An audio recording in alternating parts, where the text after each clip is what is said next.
polisi arrivé.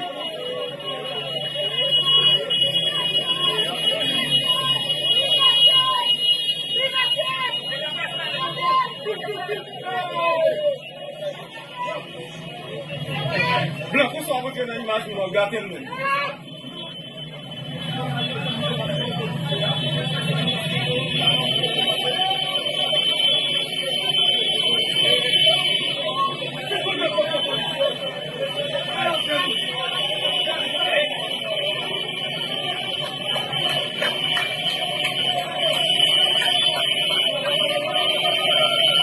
Voilà, policier arrivé.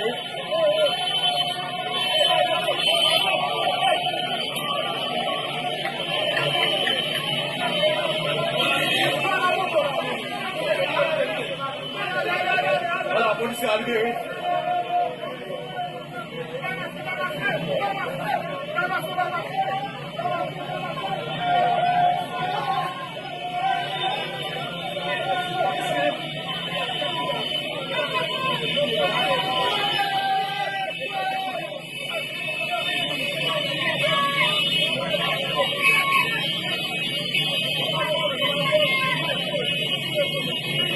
Voilà, policier arrivé dans la libération.